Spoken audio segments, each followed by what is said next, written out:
Hello everyone, इस video में हम लोग पाथ फाइंडर का क्वेश्चन नंबर 9 से आगे बढ़ते हैं। क्वेश्चन नंबर 8 तक हम लोगों ने पिछले वीडियो में सॉल्व कर लिया था। देखिएगा, इसमें जो क्वेश्चन दिया हुआ है काफ़ी कॉन्सेप्चुअल और थोड़ा सा मैथमेटिकल मिक्स क्वेश्चन आप कह सकते हैं, जिसको बनाने में मज़ा आता है। तो सॉल्व करते हैं क्वेश्चन नंबर 9 को। देखिए क्वेश्चन में क्या कहा जा रहा है।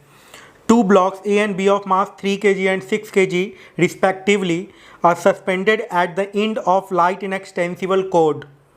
The cord passes over an ideal pulley P to the selling end of another light inextensible cord are attached to the bottom of the blocks.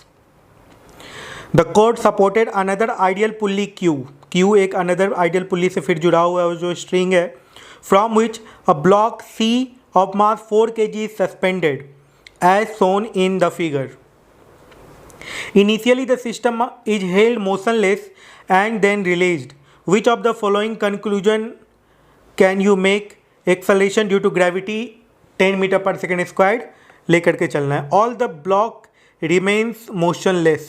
ये कैसे होगा? एक तरफ तो ज़्यादा हैवी ब्लॉक लगा हुआ है ना। देखिए क्या है कि ये एक पुल्ली है, ठीक है, यहाँ से एक ब्लॉक है, यहाँ से एक थोड़ा ज़्यादा बड़ा ब्लॉक है, ज़्यादा हैवी ब्लॉक है, जो कि फिर यहाँ पे एक पुल्ली से कनेक्टेड है, ये ऐसे है, और यहाँ से एक ब्लॉक ऐसे जुड़ा हुआ है, ठीक है। कुछ ऐसा दिया हुआ है, ये ब्लॉक सी है, ये ब्लॉक ए है, ये ब्लॉक बी है, ठीक है भाई। तो देखिएगा इस ब्लॉक सी का वेट कितना दिया हुआ है। ब्लॉक सी का यदि आप वेट देखें तो ब्लॉक सी का मास 4 kg है, तो ये 40 न्यूटन फोर्स लगाएगा। ये कितना फोर्स लगाएगा नीचे? 40 न्यूटन लगाएगा। तो जब 40 न्यूटन लगाएगा तो ये इसमें और इसमें 20 न्यूटन बढ़ जाएगा, 20। तो इसमें 20 न्यूटन और इसमें 20 न्यूटन, कुछ ऐसे टेंशन बटेगा, है कि नहीं। देखिए क्या है कि ये जो सिस्टम है नीचे तो आ नहीं सकता, ये पुल्ली नीचे तो आ नहीं सकता है, क्योंकि ये स्ट्रिंग जो है इनएक्सटेंसिबल है, एक्सटेंड करेगा नहीं, और एक्सटेंड नहीं करेगा तो ये ब्लॉक तो नीचे आएगा नहीं, ये ब्लॉक रेस्ट में रहेगा। लेकिन इस ब्लॉक के कारण जो टेंशन होगा इस स्ट्रिंग में डेवलप हो जाएगा। तो यहाँ पर इस स्ट्रिंग में टेंशन मान लेते हैं T, तो इस स्ट्रिंग में टेंशन T होगा। ब्लॉक बी का मास कितना दिया हुआ है? ब्लॉक बी का मास है 60 kg, तो ये इधर 60 न्यूटन फोर्स लगाएगा mg। और ब्लॉक ए का मास कितना दिया हुआ है भाई? 3 kg, तो ये 30 न्यूटन फोर्स लगाएगा। ओके, तो अब इक्वेशन बना लीजिए। तो ये जो ब्लॉक है निश्चित तौर पे नीचे आएगा, क्योंकि ये ज़्यादा हैवी है। ब्लॉक बी नीचे जाएगा, ब्लॉक ए ऊपर जाएगा। एक्सेलेरेशन सेम होगा, एक्सेलेरेशन बराबर होगा, क्योंकि ये स्ट्रिंग इनएक्सटेंसिबल है, आइडियल स्ट्रिंग दिया हुआ है। तो ब्लॉक बी के लिए देखिए, ये ब्लॉक बी का फ्री बॉडी डायग्राम हो गया। ब्लॉक बी के बारे में ज़रा सोचिए। ऊपर टेंशन टी लगा, सही बात है। नीचे कितना लगा? 60 न्यूटन प्लस 20 न्यूटन, 80 न्यूटन नीचे फोर्स लग गया भाई। ऊपर टेंशन टी, नीचे इस पे लगा 80 न्यूटन। इसका एक्सेलेरेशन ये मान लेते हैं। अब इसका डायनेमिक इक्वेशन क्या बनेगा? इसका मास कितना था? 6 kg था ना, तो क्या हो जाएगा? 80 माइनस टी इक्वल टू क्या हो जाएगा? 6a।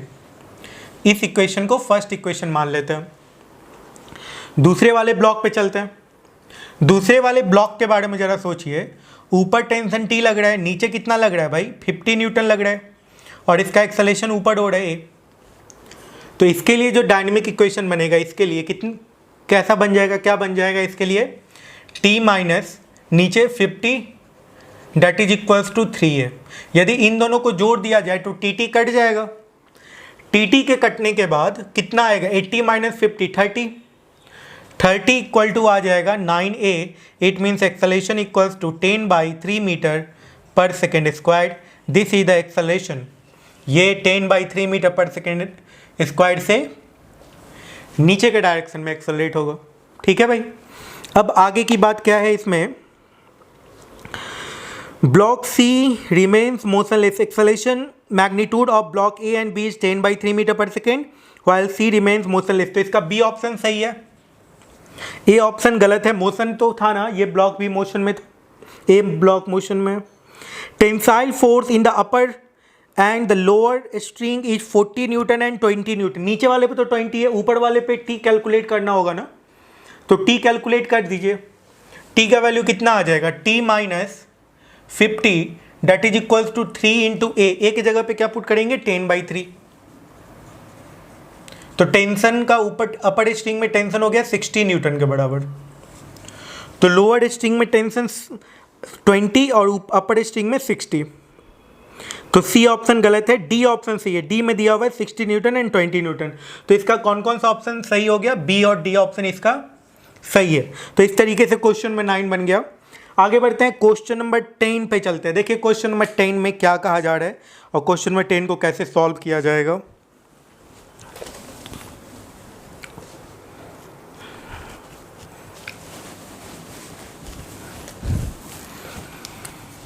देखिए क्वेश्चन में 10 अब सॉल्व कर लेते हैं। देखिए इस क्वेश्चन में क्या कहा जा रहा है, in the setup shown the string is inextensible and light, there is no friction at the axle of the pulleys, but friction between the string and the pulleys wheel is sufficient to prevent slipping. जितने भी pulley हैं सभी rough है, ठीक है जी। इस कारण से आप कह सकते हैं कि जब रफ पुल्ली है और फ्रिक्शन सफिशिएंट है कि स्लिपिंग नहीं करेगा पुल्ली के सरफेस पे, इसका मतलब है जितने भी पुल्ली हैं सब रोटेट कर सकते हैं। रोटेशन का कंडीशन यहाँ पे लगाया जा सकता है। ये पॉइंट है एक इम्पॉर्टेंट। इसके बाद देखिए आगे पढ़ते हैं, all the pulley are light except the pulley P which has whole of its mass M concentrated in its axle. Pulley P जो है ये मैसिव पुल्ली है, बाकी सब पुल्ली लाइट वेट पुल्ली है जिसका मास आप नेग्लिजिबल एज्यूम करके चल सकते हैं। लेकिन पुल्ली पी के साथ कहा जा रहा है कि इसका जो मास है ये एक्सेल पे कंसंट्रेटेड है। मतलब यदि आप इसके मोमेंट ऑफ इनर्शिया को लिखने जाइएगा तो आप mr²/2 नहीं लिख सकते हैं। क्यों? क्योंकि मास तो एक्सिस पे ही कंसंट्रेटेड है। तो मोमेंट ऑफ इनर्शिया इसका क्या हो जाएगा, 0। मोमेंट ऑफ इनर्शिया 0 होने के कारण आप समझ सकते हैं कि torque net torque equal to torque net equal to I alpha होता है। तो मोमेंट ऑफ इनर्शिया 0 हो जाए तो नेट टॉर्क 0 हो जाएगा। ठीक है, आगे बढ़ते हैं। तो टॉर्क नेट 0 हो जाएगा तो ये घूमेगा नहीं, पुल्ली पी नहीं घूमेगा। सबसे पहला पॉइंट, इंपॉर्टेंट पॉइंट जो अभी तक जो हम पढ़े हैं उससे निकल के आया है। Initially the block B of mass capital M is on the ground and the block A is held at rest. How much minimum mass should the block A have so that after releasing it the block B start rising.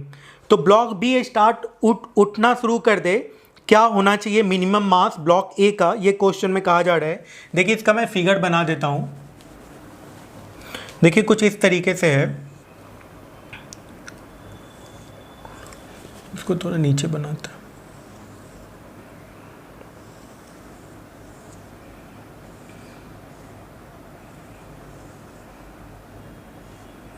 ये ऐसे गया है, ठीक है, और ये फिर ऐसे जाके एक नए पुल्ली से घूम के ये ब्लॉक बी है ना। और यहाँ पर जो है ये ब्लॉक ए दिया हुआ है, ये ब्लॉक ए है, इसी का मिनिमम मास पूछा जा रहा है। ओके, इसका मिनिमम मास पूछा जा रहा है। ब्लॉक बी का मास कितना दे रखे हैं, कैपिटल एम दे रखे हैं, और इस पुल्ली का मास स्मॉल एम दे रखे हैं। ये पुल्ली पी है जो कि घूमेगा नहीं भाई, क्योंकि इस पे इसका moment of inertia, pulley P का जो मोमेंट ऑफ इनर्शिया हो गया that is taken to be 0। और जब मोमेंट ऑफ इनर्शिया 0 हो गया तो आप इस पॉइंट को समझ सकते हैं कि टॉर्क नेट 0 हो जाएगा। ठीक है, टॉर्क नेट 0 हो जाएगा। तो यदि इस तरफ टेंशन T1 होगा, इस तरफ टेंशन T2 होगा, इस तरफ टेंशन T2 होगा, इस तरफ टेंशन T3 होगा, इधर T3 होगा, इधर T3 होगा, इधर T4 होगा, इसमें इधर T4 होगा, इधर T5 होगा। जितने भी स्ट्रिंग है सब में मैंने टेंशन लिख दिया। इसमें T1, इसमें T2, इसमें T3, इसमें T4, इसमें T5, कुछ ऐसा होगा। ठीक है ना। तो पहला पॉइंट ये है कि इसका मोमेंट ऑफ इनर्शिया 0 हो गया। तो इसका यदि रेडियस आप r मानते हैं तो T1r minus T2r that is equals to I alpha. तो i का वैल्यू 0 है तो ये 0 हो जाएगा। इसका मतलब है T1 इक्वल टू क्या हो गया भाई, T2 हो गया। T1 इक्वल्स टू T2 हो गया, मतलब ये घूमेगा ही नहीं। ये घूमेगा नहीं, जरा सोचिए, यदि घूमे नहीं, ठीक है, ये यदि नहीं घूमेगा, इसका मतलब है ये ब्लॉक इस पुल्ली से जितना डिस्टेंस पर था, क्योंकि स्लिपिंग तो करना नहीं है, स्लिपिंग करेगा नहीं और घूमेगा भी नहीं, इसका मतलब ये जो लेंथ है पुल्ली से इस ब्लॉक का जो लेंथ है ये कांस्टेंट रहेगा, है ना। तो ये जब लेंथ कांस्टेंट रहेगा, ठीक है, तो इस ब्लॉक को इसी में क्यों ना एज्यूम कर ले, क्योंकि ये ब्लॉक इस पे घूमे, देखिए ये जो लेंथ है ये कांस्टेंट लेंथ रहेगा, ये तो आप समझ रहे होंगे, ये लेंथ कांस्टेंट रहेगा, इसका मतलब है ये जो ब्लॉक है इस पुल्ली से ही कनेक्टेड है, सीधा कनेक्टेड है, घूमना है नहीं इस पुल्ली पी को, ठीक है। तो क्यों ना इसको हम एक सिस्टम मान लें, इसको पूरा का पूरा एक ब्लॉक मान लें। तो फिगर जो बनेगा, यहाँ से जो फिगर बनेगा आप समझ सकते हैं कि जो क्वेश्चन नंबर 9 बनाए थे ठीक वैसा ही कुछ फिगर बन जाएगा इस क्वेश्चन का भी, ठीक है।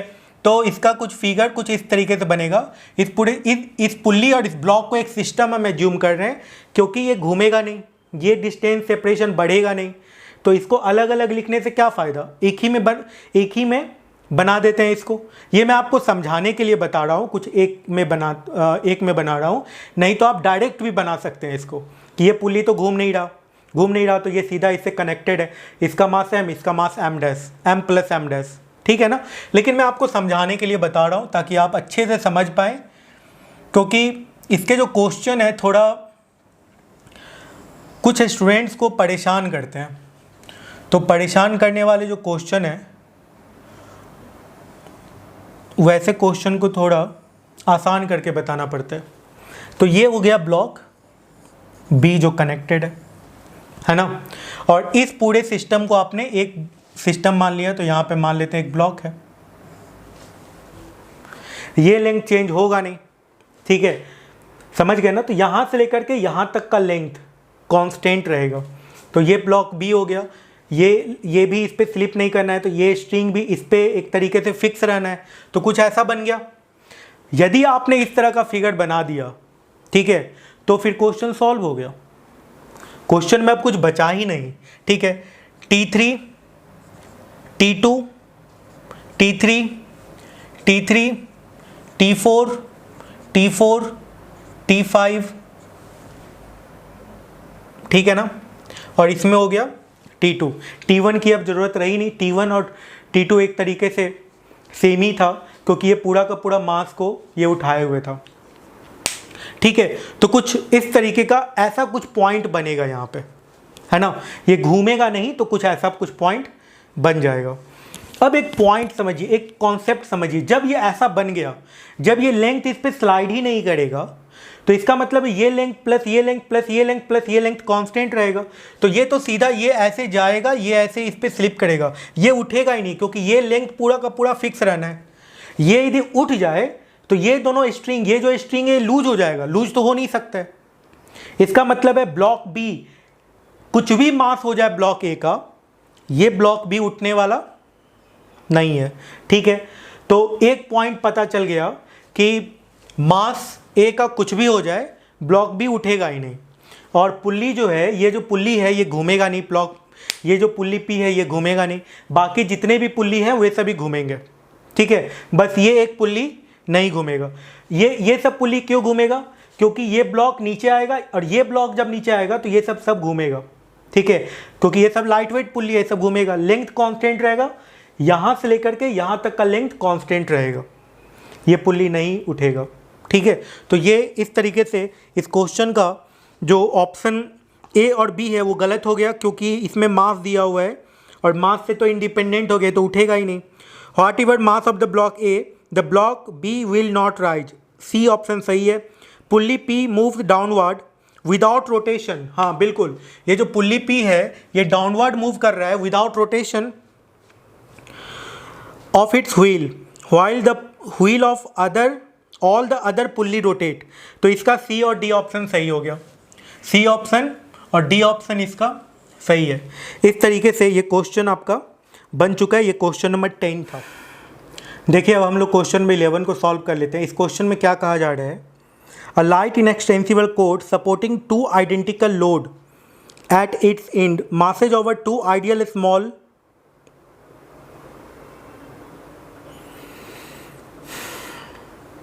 देखिए अब क्वेश्चन नंबर 11 को हम लोग देख लेते हैं। बहुत ही बेहतरीन क्वेश्चन है।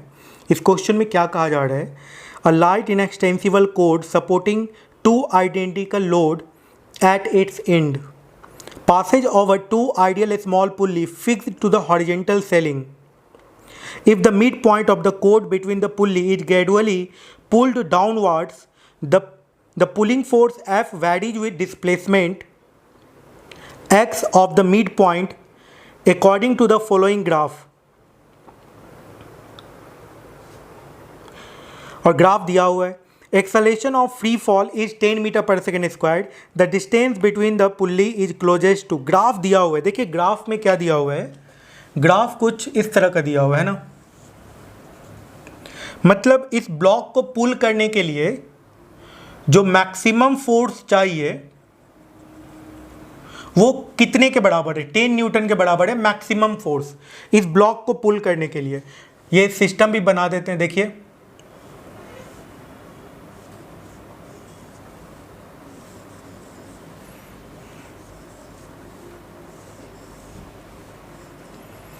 इसको खींचने के लिए जो मैक्सिमम फोर्स चाहिए वो कितने के बराबर चाहिए, 10 न्यूटन के बराबर चाहिए, है ना। ठीक है, तो इस एंगल को यदि आप थीटा मान लीजिए तो ये mg लगेगा और इसको स्लोली ऊपर ले जाया जा रहा है, इसको खींच के इसको स्लोली ऊपर ले जाया जा रहा है। तो टेंशन का वैल्यू किसके बराबर हो जाएगा, mg के ही बराबर होगा। ठीक है, तो ये mg ऊपर लगेगा, इधर mg ऊपर लगेगा, तो ऊपर के डायरेक्शन में कितने के बराबर हो जाएगा, 2mg cos थीटा। और ये किसके बराबर होगा, फोर्स के बराबर। और फोर्स का जो मैक्सिमम वैल्यू है that will be equals to 10 newton. और वो कब होगा, जब थीटा का वैल्यू 0 डिग्री हो जाएगा। ठीक है, ये अप्रॉक्सीमेट वैल्यू आएगा और अप्रॉक्सीमेट ही आपको कैलकुलेट करना है। The distance between the pulley is closest to, मतलब अप्रॉक्सीमेट, तो ये फोर्स मैक्सिमम कितने के बराबर हो जाएगा, 10 न्यूटन। और फोर्स मैक्सिमम कब होगा, जब थीटा 0 डिग्री होगा और कॉस थीटा का वैल्यू 1 हो जाएगा। तो 2mg का वैल्यू कितने के बराबर हो गया भाई, 2mg का वैल्यू हो गया फोर्स के बराबर, ये 10 न्यूटन के बराबर। तो m का वैल्यू हो गया अप्रॉक्सीमेट 1/2 kg, ये 1/2 kg के बराबर हो गया। ठीक है यहाँ तक। अब एक पॉइंट ढूंढिए इस ग्राफ में जहाँ पे फोर्स का वैल्यू दिया हुआ है। तो इस ग्राफ में यदि आप देखिएगा तो जब 5 न्यूटन, जब x = 5 था उस समय फोर्स देखिए कितना लग रहा था, 5 6 7 न्यूटन फोर्स लग रहा है। x = 5 पे फोर्स का वैल्यू कितना है, 7 न्यूटन फोर्स है। तो x = 5 पे 7 न्यूटन फोर्स है, तो अब कैलकुलेट कर लीजिए कि ये कॉस थीटा है, ये x है। तो कॉस थीटा का वैल्यू किसके बराबर होता है, बेस बाई हाइपोटेनस के बराबर। और आपको ये कैलकुलेट करना है, परपेंडिकुलर एक तरीके से कैलकुलेट करना है। ठीक है, तो इसको x मान लीजिए, इसको y मान लीजिए, तो ये क्या हो जाएगा, x² + y²। ठीक है, तो m का वैल्यू निकला हुआ है ही, 2mg cos थीटा में पुट करके कैलकुलेट कर लीजिए। तो देखिए इसको मैं कैलकुलेट करता हूँ, यहाँ पे हो गया, मास के जगह पे पुट ही कर देना है। 2mg का वैल्यू फोर्स मैक्सिमम 2mg का वैल्यू एक तरीके से। ठीक है, तो cos थीटा का वैल्यू यहाँ से आप कैलकुलेट कर सकते हैं, है कि नहीं। तो फोर्स का वैल्यू ये आ गया है 2mg cos थीटा, यही आ गया ना, बस पुट करना है और कैलकुलेट करना है। फोर्स का वैल्यू हो गया है 2mg cos थीटा। ठीक है, और फोर्स का वैल्यू कितने के बराबर है, जब फोर्स का वैल्यू 7 न्यूटन है तब x का वैल्यू 5 है। ठीक है, तो फोर्स की जगह पे क्या पुट कर देना है, 7। फोर्स की जगह पे 7 पुट कर दीजिए, ये हो गया 2mg। mg का वैल्यू कितने के बराबर आ गया, 2mg का वैल्यू सीधा लिख देते हैं 10 के बराबर, 10 cos थीटा, ये आ गया। तो 7/10 = cos थीटा आ गया। cos थीटा का मतलब क्या हो गया, बेस बाय हाइपोटेनस। ठीक है, बेस बाय हाइपोटेनस, ये हो गया x/√x² + y²। x का वैल्यू पता है आपको कि x का वैल्यू 5 है ना। x = 5 पे फोर्स का वैल्यू 7 न्यूटन था, तो x का वैल्यू पता है। इसको स्क्वायर कर दीजिए, 49/100 that is equals to, x का वैल्यू कितना था, 5, तो 5 का स्क्वायर x² / x² + y² हो गया, है ना।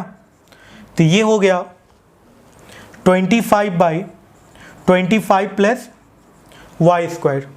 ठीक है, 49/100 ये अप्रॉक्सीमेट कैंसिल आउट कर सकते हैं, इसको अप्रॉक्सीमेट इसको 2 से कैंसिल आउट कर सकते हैं। 49 जब 2 टाइम्स में कट कीजिएगा तो 98 कटेगा, लेकिन अप्रॉक्सीमेट ही आपको निकालना है तो 2 टाइम्स में कट कीजिए तो ये आ गया 2, अप्रॉक्सीमेट 2 के बराबर आएगा। ठीक है, तो x का वैल्यू भी अप्रॉक्सीमेट आएगा, वही आपको कैलकुलेट करना है। ठीक है, 2 से ये थोड़ा सा ज़्यादा आएगा तो कोई मैटर नहीं है, देख लेंगे x का वैल्यू जो आता है उससे क्या करना है, x को हल्का सा डिक्रीज कर देंगे, कोई प्रॉब्लम नहीं है। तो यहाँ पे क्या करते हैं, अब क्रॉस मल्टीप्लिकेशन करते हैं तो ये कितने के बराबर आ जाएगा, x square plus y square that is equals to 2x square. तो वाई स्क्वायर इक्वल टू क्या आ गया, एक्स स्क्वायर के बराबर आ गया। एक्स का वैल्यू कितने के बराबर है, 5, तो वाई का वैल्यू कितना आ गया, 5 मीटर। तो पुल्ली के बीच में सेपरेशन कितना है, 2y है ना, तो ये कितना आ गया, 10 मीटर। आप ऐसा कर सकते हैं, इसमें कोई प्रॉब्लम नहीं है। कुछ लोगों को लग रहा है कि ये कैसे कर दिया हमने, ठीक है, तो ऐसा नहीं है, आप ऐसा कर सकते हैं। जब आप इसका स्क्वायर कीजिएगा तो ये 49 आ जाएगा, ये 100 आएगा, तो ये अप्रॉक्सीमेट 2.01 इस तरह का कुछ इक्वेशन बनेगा। तो क्रॉस मल्टीप्लिकेशन कीजिएगा तो ये 5 पॉइंट समथिंग या 4.9 समथिंग आएगा। ठीक है, तो अप्रॉक्सीमेट y का जो वैल्यू है ये 10 मीटर लिखिए या 9.9 मीटर लिखिए, तो उसके करीब जो आंसर होगा वही ऑप्शन में होगा। तो ऑप्शन देख लेते हैं, तो ऑप्शन में क्या दिया हुआ है, देखिए एग्जैक्टली 10 मीटर दिया हुआ है, तो यही आंसर हो गया। तो बी ऑप्शन इसका सही है। तो इस क्वेश्चन का कौन सा ऑप्शन सही हो गया, बी ऑप्शन सही हो गया। Thank you.